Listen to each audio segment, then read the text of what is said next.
Hello and welcome. Good afternoon. Welcome to our Friday Live. How are you doing? Good afternoon and welcome to today's Friday Live. Today we're talking about quiet time. Welcome if you're joining me live. I am glad to have you. Replay gang, let us know where you're joining us from. If you are catching a replay, also let me know that you are catching a replay and tell me where you are watching from. Good afternoon. Good afternoon. Good afternoon. Let somebody know that we are live. And if you're here, please go ahead and join us. I see one person is here already. Welcome. Welcome, Abigail. Good to see you here. All right. So, just some checks to be sure that everything is well and good. We are live on Facebook and we are also live on YouTube. So, hello, YouTube audience. Hello, Facebook audience. Let me know where you are connecting from.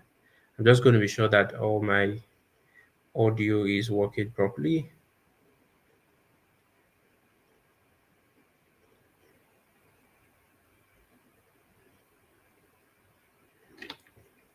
Okay. The power of quiet time. Have you ever felt like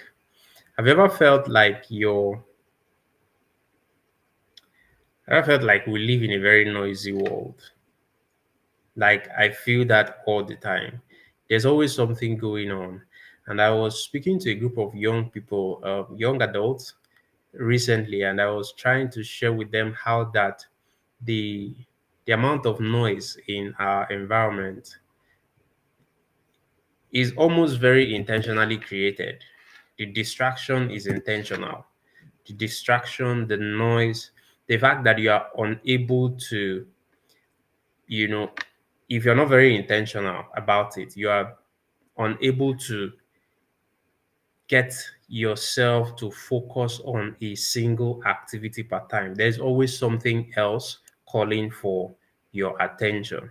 And so I spent some time, sharing with them all of the dynamics of that truth and how they can take advantage of it, maximize their quiet time and build some habits around spending quiet time. If you grew up like me as a young Christian, we were always told about quiet time, daily devotion, practicing reading your Bible, and all of those kind of things. But on a broader spectrum, that is a very important habit for a young person to learn. But on a broader spectrum, I want to discuss today the power of quiet time. The power of quiet time, how that you can help your teenager, help your child, because this is applicable to even preteens, helping them to build consistent quiet time, helping them to build consistent quiet time. That's what today's session is about. So please let me know that you are here. Let me know where you're joining from. Let me know on um, hi, I'm struggling to pronounce the name right. Okay. Okelgene, good afternoon. You're welcome. You're welcome. Thank you very much for joining me on Facebook. Feel free to share the link, copy the link, share it, invite someone to join us in the conversation. This is going to be insightful as usual, and it's going to be interesting, you know, practical guide on how to help your teenager build a healthy habit around consistency in their routines. Sorry, consistency in their quiet time, a routine around their quiet time, a habit of quiet time. So this has to do whether it is with disconnecting from gadgets or disconnecting from consistent activity. Like I said, we live in the world where everything seems to be happening all at the same time. There's too much noise. The world is just too loud. Especially if you're raising especially if you're raising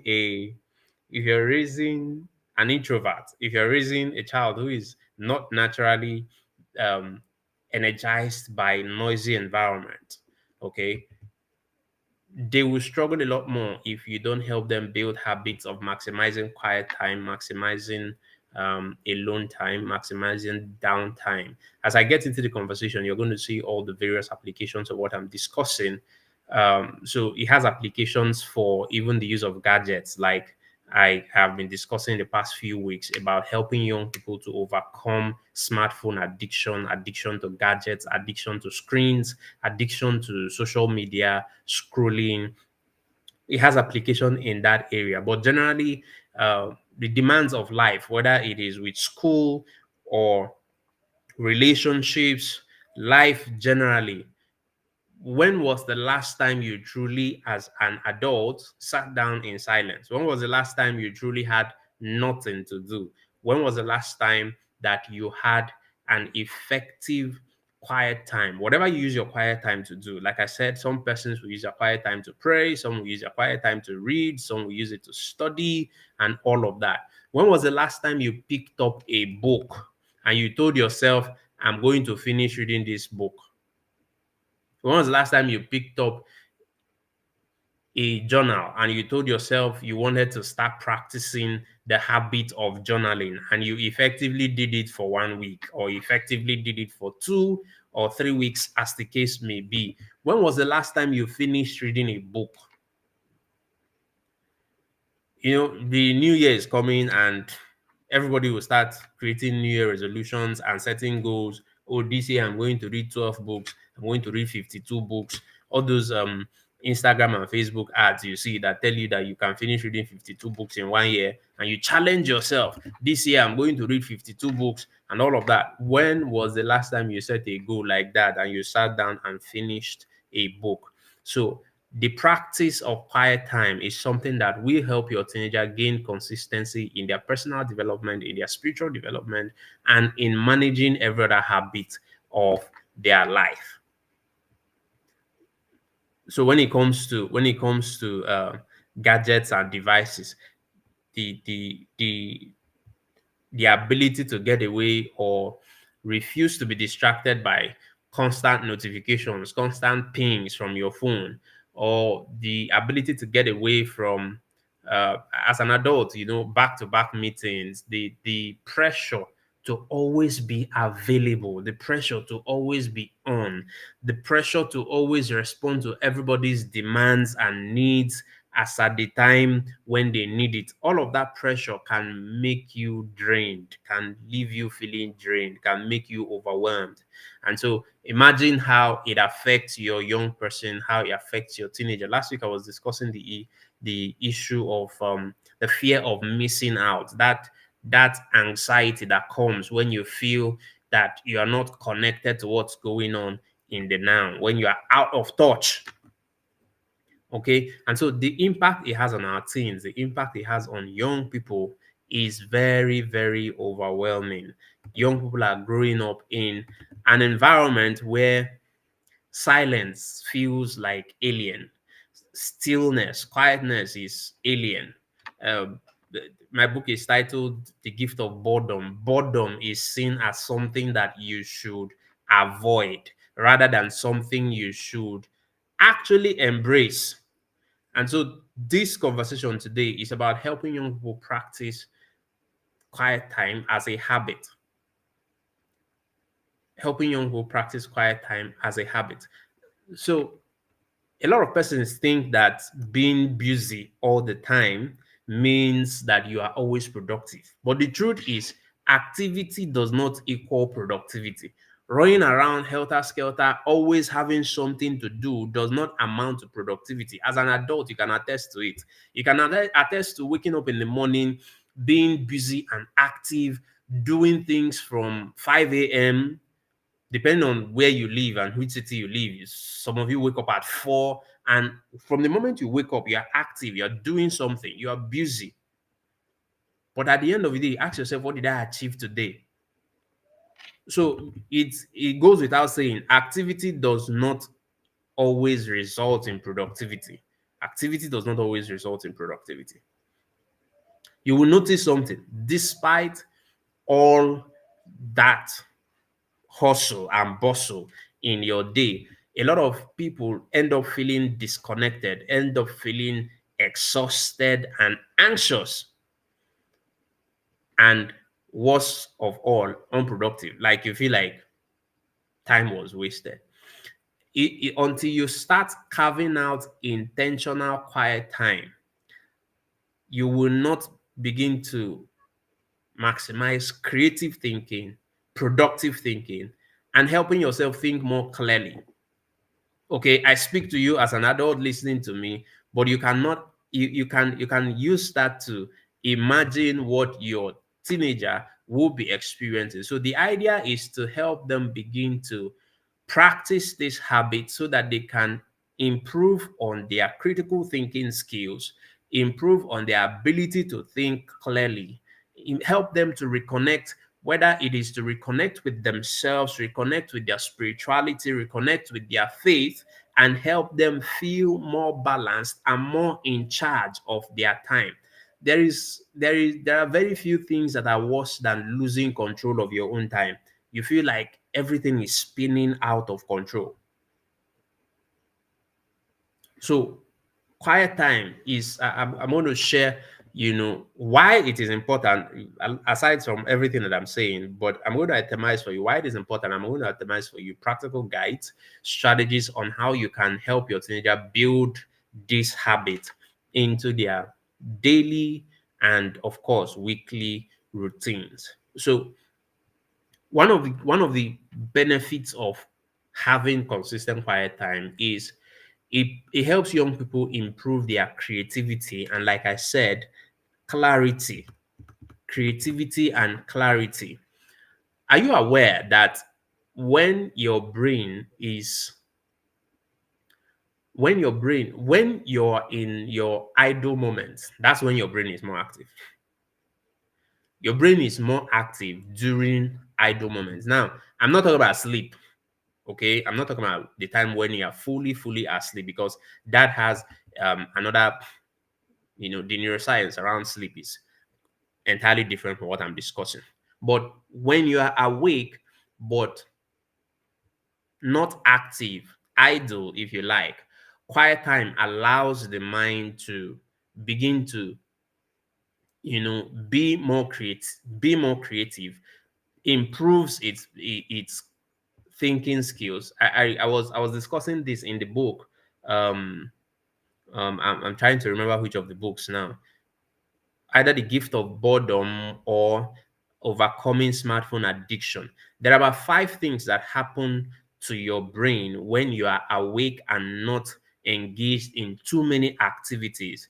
In fact, there is a mode in your brain that is called the default mode.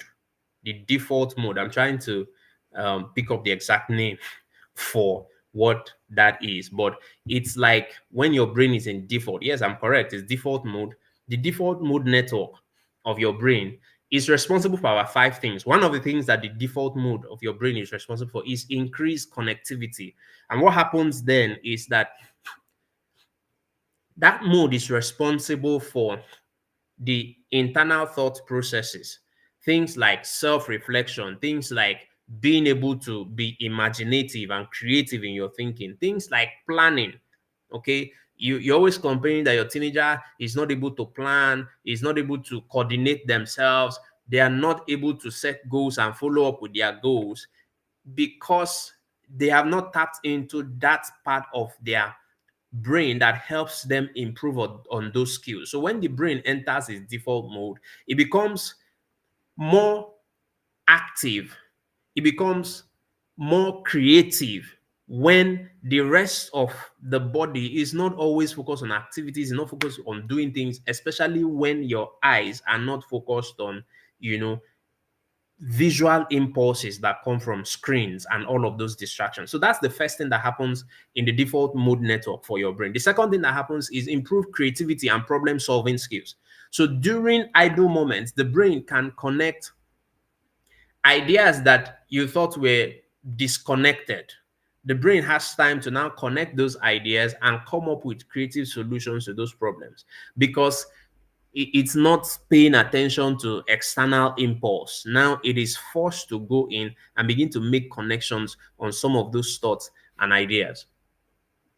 The third thing that happens in that mode is memory consolidation. When your brain enters its default mode, it allows itself to process and organize information stored in memory. So it makes it easier for storing and retrieving of information, and even for your teenager to understand some of the experiences that they have had over time. So if you're the kind of person that never takes time to pause and reflect, so many things are happening that you're struggling to catch up with the amount of information that you're being bombarded with. So you're not even understanding what is going on. In one of our Friday Live, I did mention that the average young person in this age and time is downloading and assimilating information in one day, the equivalent of what their great grandparents would have spent a whole lifetime to accumulate. I'll say that again.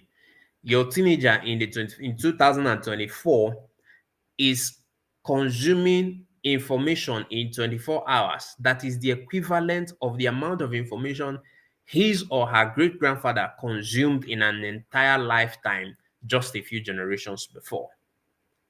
And guess what happened? That overload happened, the capacity of the brain did not increase, the size of the brain did not increase. So if you do not, in the physical sense, intervene and help your child to be able to process better what is going on, they're not making sense of a lot of the experiences that they are exposed to on a daily basis.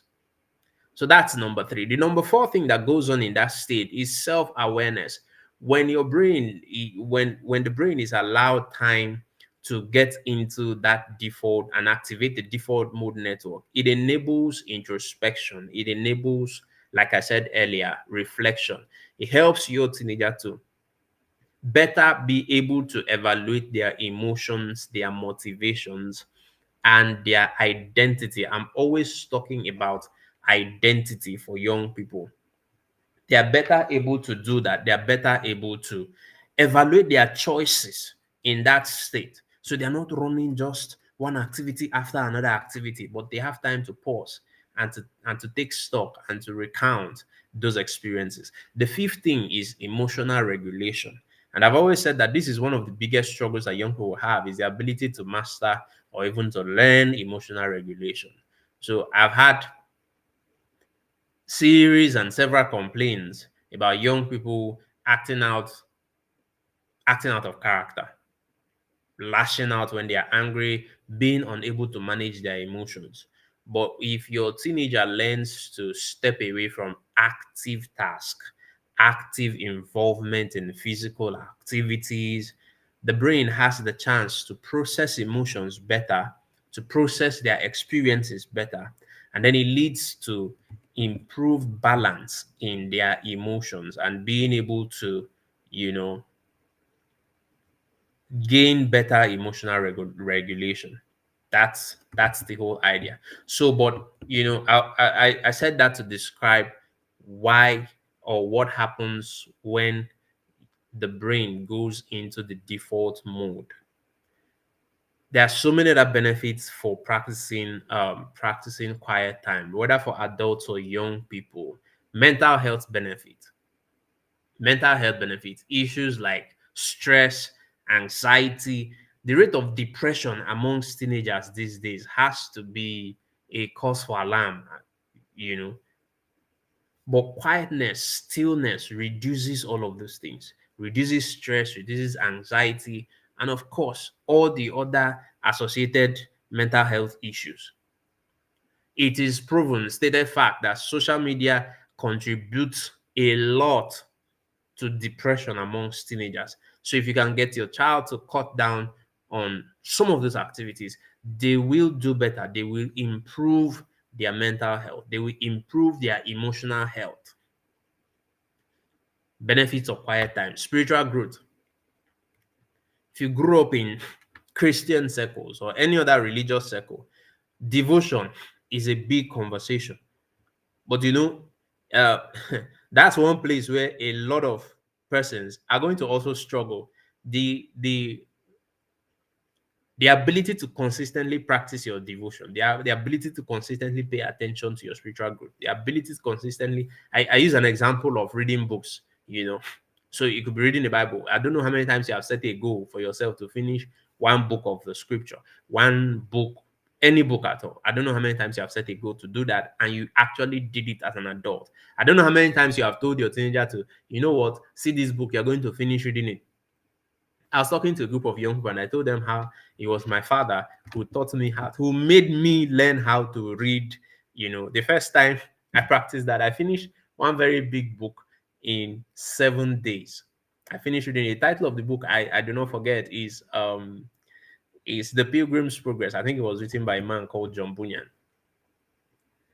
And I read it in 7 days. And ever since, it became like a skill. Of course, times of improvement, times when you have other things coming in, but helping your teenager learn and imbibe that skill for practicing time when they get away from other activities and pay attention to what is most important is very critical.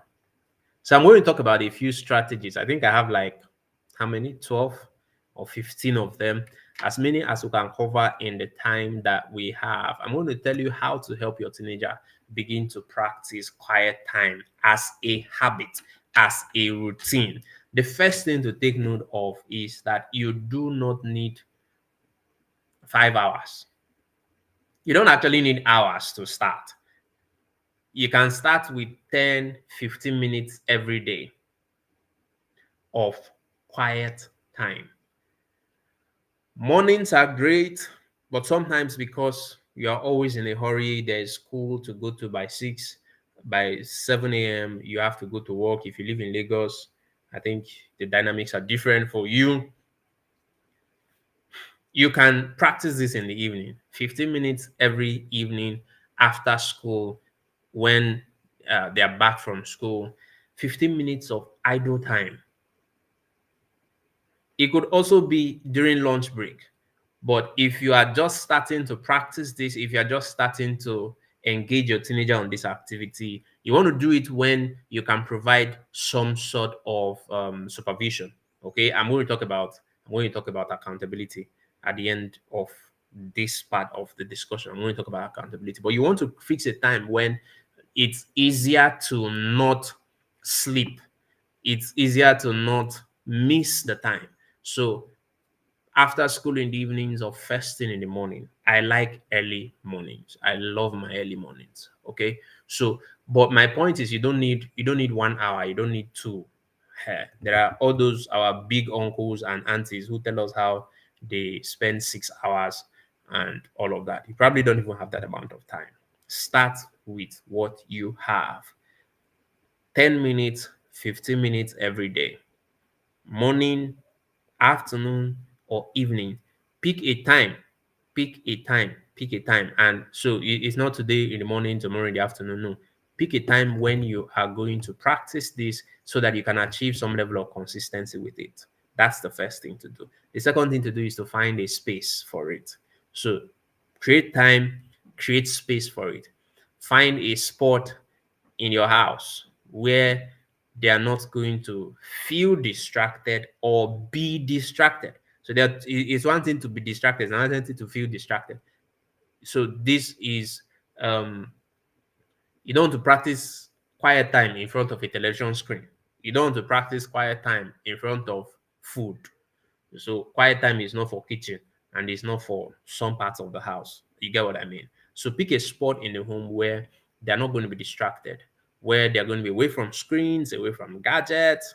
You know, if you like to improve it more, you can do some fancy thing around it. But the most important thing is pick a time and pick a space that is comfortable and help your teenager Allow them to have some control over this part of the conversation, like what time is best and what place is most comfortable for this.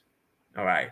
Then you want to incorporate journaling practices. But before I get to journaling, let me speak to a few more things that will affect the success or failure of your ability to practice quiet time.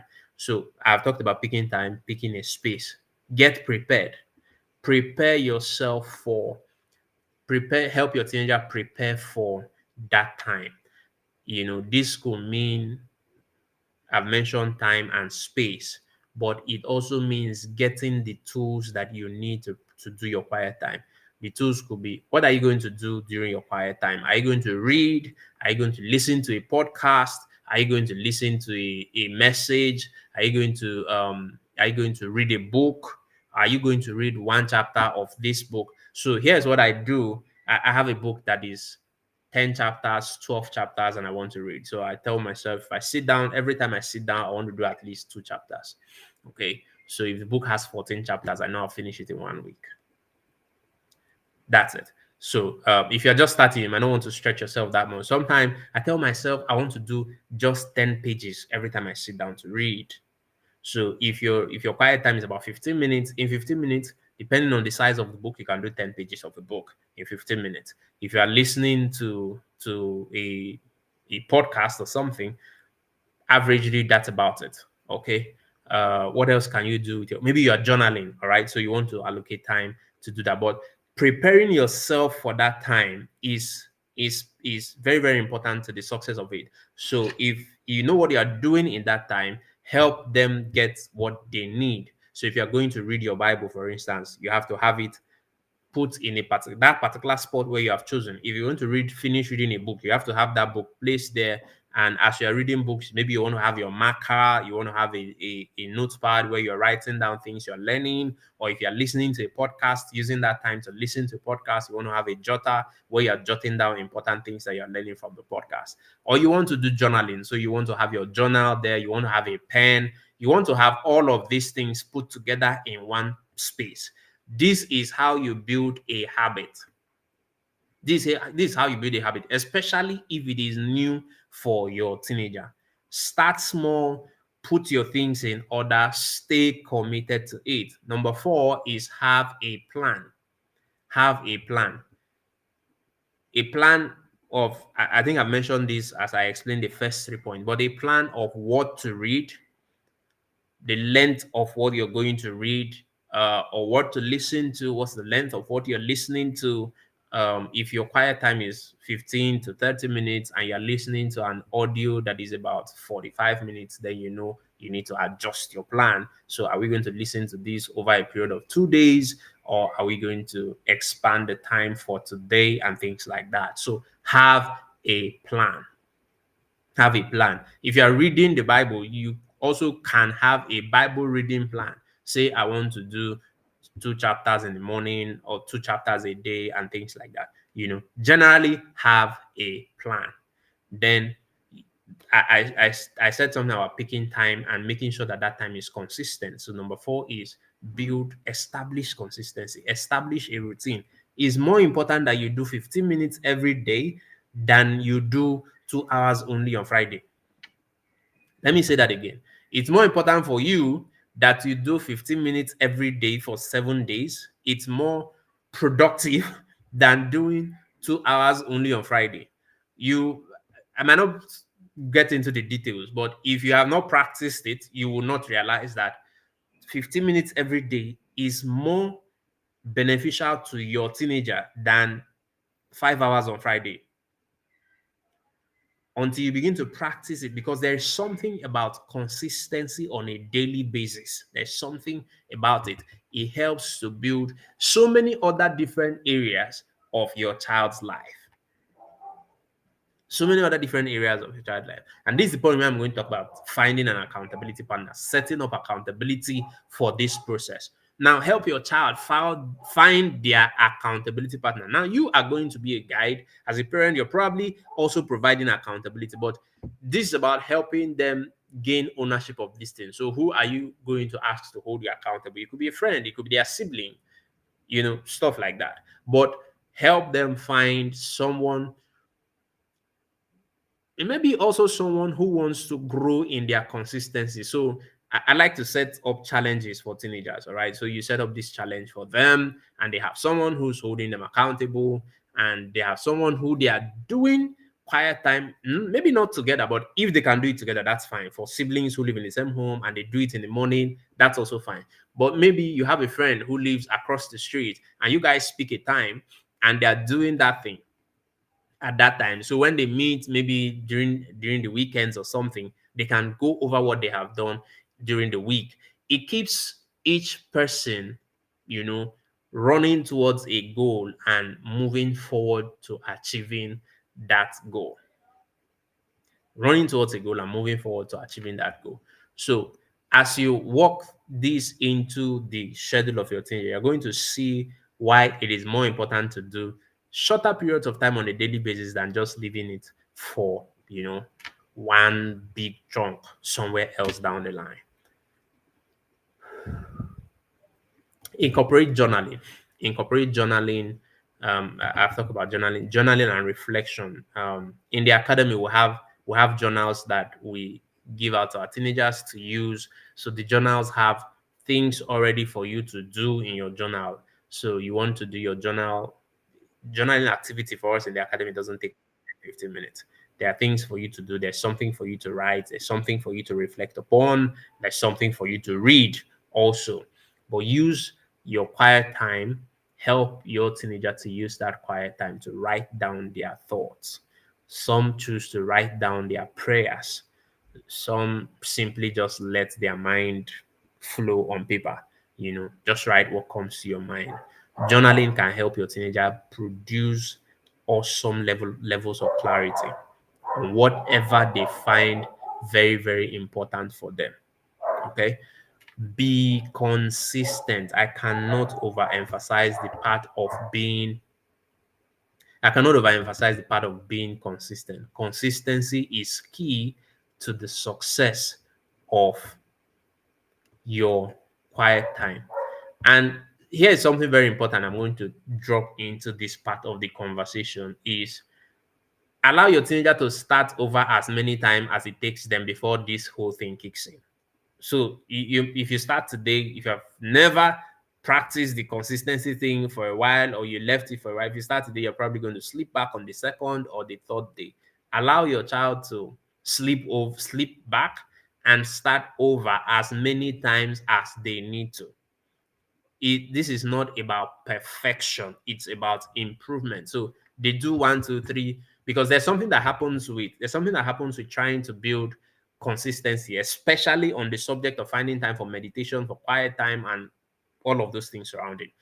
Is you do 1 2 3 days and you drop, and so you feel like they're wasted, so let's abandon the project. No, allow your teenager to start over as many times as they need to start over. So it's practice that is the most important thing. It's not being perfect with the activity. That is the most important thing.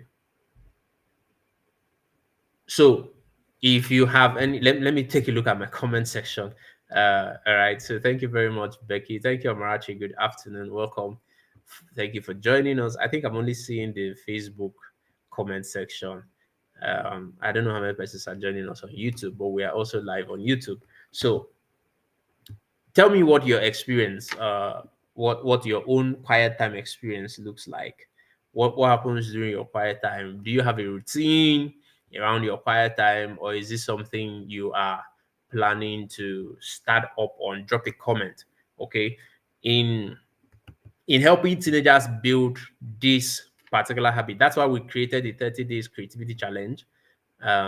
We created the 30 days creativity challenge for December. So if you have not joined the challenge, you should join the creativity challenge for December. It is coming up 1st of December, 1st to 30th of December. All you need to do is to get copies of my book, the 3-in-1 book bundle. The gift of boredom is one of them. What else do we have there? We have the gift of boredom, we have overcoming smartphone addiction, and we have teenagers of the Bible. Those 3 books are actually powerful tools if you want to practice, if you want to use them to practice quiet time. Those are powerful tools that you can use. I see something that looks like a question in the comments. Let me pick that up. My kids are my kids are preteens and they prefer drawing and coloring. Is that okay for a start if they can get to write in their journal? Perfect. Yes, perfect. And so you can get coloring books that helps them to process their thoughts. Yes. So instead of just painting a fish or painting a dog, which is okay, it's perfectly okay, because quiet time is about practicing to sit still. If you get my book, The Gift of Boredom, there's a part of it that discusses this whole thing about drawing and painting. It's there. And even in the journal, the book comes with a journal. So if you get that book, the book is going to be released on Monday. So you have between now and Monday to get it at the pre-order price. So if you get it, it comes with the journal. The book itself discusses what you can do during quiet time. Then the journals actually give you activities to do during the quiet time. And it includes stuff like, being able to draw, paint, write, or whatever. So depending on the age of the child, if drawing is what they feel more comfortable, there are some adults that actually feel more comfortable to draw than to write. So yes, that is perfect. That is very, very perfect. So you can go ahead with that. Thank you very much for your question. Thank you, Steven. Good to have you join us today. I celebrate you too. Thank you. Thank you. Okay, so I don't see any more questions or any other question. Thank you very much for the summary. I see the summary by Becky. Thank you very much. So that's how to practice quiet time itemized for you in the comment section. And if you want a link to join the book pre-order, you can join that book pre-order. The link is scrolling on your screen, or just send a message, drop a comment in the comment section, and we will send you the link as quickly as possible. So, yep, thank you for joining me for today's session of Friday Live, and I will see you next week Friday for another interesting session. Have yourself an amazing weekend, and God bless you.